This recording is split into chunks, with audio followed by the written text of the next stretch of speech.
ವೆಂಕಟಮುನಿಯಪ್ಪನವರ ನೆನಪಿಗಾಗಿ ಕಾರ್ಯಕ್ರಮ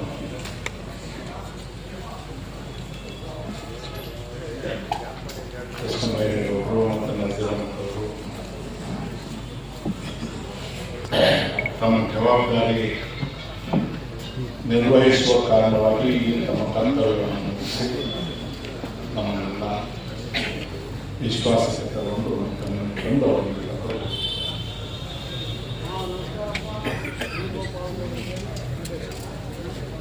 ನನ್ನ ಅತ್ಯಂತ ಪ್ರೀತಿಯ ಕಿರಿಯ ಸಹೋದರರು ಸುದರ್ಶನ್ ಅವರು ಮತ್ತು ಅನಿಲ್ವರು,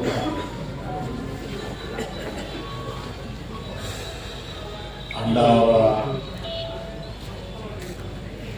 ಇಡೀ ಕುಟುಂಬ, ಶಾರದಕ್ಕನವರು, ಸರಸ್ವತಿನವರು, ಶ್ರೀಮತಿ ಕೃಷ್ಣನವರು, ರುದ್ರಾಯಣ್ಣವರ ಕುಟುಂಬ, ಹೆಣ್ಮಕ್ಳು, ಮಕ್ಕಳು, ಗಂಡು ಮಕ್ಕಳು, ಅಡಿಗೆಗಳು, ಮೊಮ್ಮಕ್ಕಳು ಎಲ್ಲರೂ ನಿಮ್ಮನ್ನೆಲ್ಲರನ್ನೂ ನೋಡ್ತಕ್ಕಂಥ ಒಂದು ಅವಕಾಶ ನಮಗೆ ಸಂತೋಷವಾಗಿ ಸ್ವಲ್ಪ ಸಮಾಧಾನವನ್ನು ಯೋಚಿಸಿ 6 ಜನ ಪರಿಚಯಿಸಿದರೆ ನನ್ನ ಹೆಸರು ಹೇಳ್ತಾ ಹೋದರೆ ತೊಂದರೆ.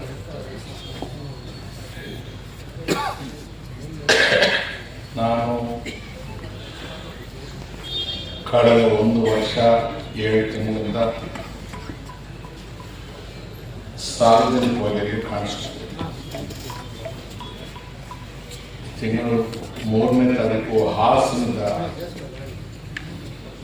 ವಕೀಲ ಸಂಘದವರು ಬಂದು ಬಹಳ ಒತ್ತಡ ಮಾಡಿದ್ರು. ಕೆಲವರು ನ್ಯಾಯಾಧೀಶರು ಅವರು ಎಲ್ಲ ಫೋನ್ ಮಾಡಿರ್ತಿಲ್ಲ. ವಕೀಲರ ದಿನಾಚರಣೆಗೆ ಒಂದು ಕಾರ್ಯಕ್ರಮ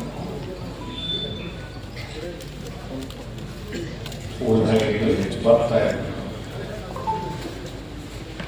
ಸಭೆಯಲ್ಲಿ ಒಂದು ಮನಸ್ಸಿಗೆ ನೆಮ್ಮದಿ ಇದೆ, ಶಿಸ್ತಾಗಿದೆ,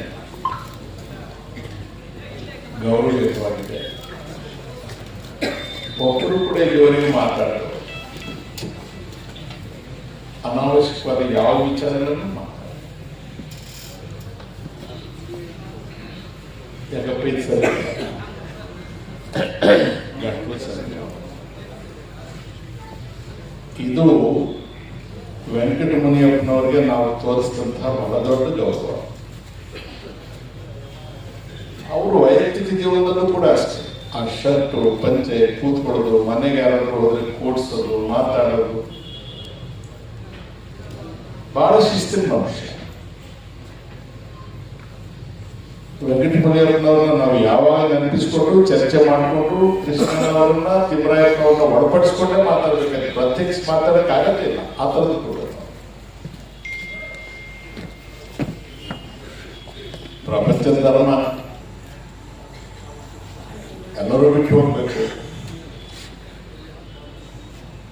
ಕೃಷ್ಣ ಬೈರೇಗೌಡರನ್ನು ಹೇಳಿದ್ರು, ಅನಿಲವರು ತಮ್ಮ ಮಾತಲ್ಲಿ ಹೇಳಿದ್ದಾರೆ. ಹೌದು, ನಾವು ಆವತ್ತೇ ಮಾಡಬೇಕಾಗಿತ್ತು, ತಡವಾಗೆಲ್ಲ ಮಾಡಿದೀವಲ್ಲ ಅನ್ನೋದೇ. ಈಗ ಭಾಷೆ ಅಂದ್ರೆ ಅದಕ್ಕೆ ಖರ್ಚೆಷ್ಟಾಗಿದೆ ಅಂತ ಹೇಳ್ತಾರೆ. ಆದ್ರೆ ಆ ಊರಿನ ಜನರಿಗೆ ಹೋಗ್ಬೇಕು. ಈ ಸಣ್ಣ ವಿಷಯವನ್ನ ಸರ್ಕಾರದಲ್ಲಿ ಅಧಿಕಾರಿಗಳಿಗೆ ತಲೆ ಒಳಗೆ ಹೋಗೋದು ಮಾಡಬೇಕು ಅಂದ್ರೆ ನೀರು ಸಿಗೋವರೆಗೂ 100 ಬೋರ್ವೆಲ್ ಆದರೂ ಹಾಕಲೇಬೇಕು, ನಮ್ಮ ಕರ್ತವ್ಯ, ಜನರಿಗೆ ನೀರು ಕೊಡಬೇಕು ಅಂತ ಹೇಳೋದಕ್ಕೆ ಒಪ್ಪಿಸ್ಬೇಕಾಗುತ್ತೆ. ಪುನಃ ಇನ್ನೊಂದ್ಸಲ ನಮ್ಮ ತಾಯಿ ತಿಪ್ಪಮ್ಮನಲ್ಲಿ ಈಚೆ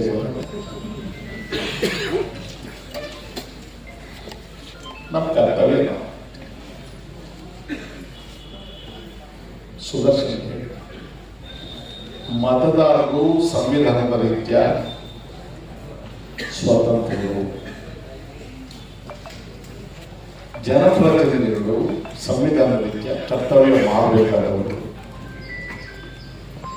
ನಾವು ನಮ್ಮ ಕರ್ತವ್ಯ ನೆರವೇರಿಸುತ್ತೇವೆ, ನಿರ್ವಹಣೆ ಮಾಡುತ್ತೇವೆ. ಜನ ಅವ್ರಿಗೆ ಇಷ್ಟಪಟ್ಟು ಗೊತ್ತಿಲ್ಲ,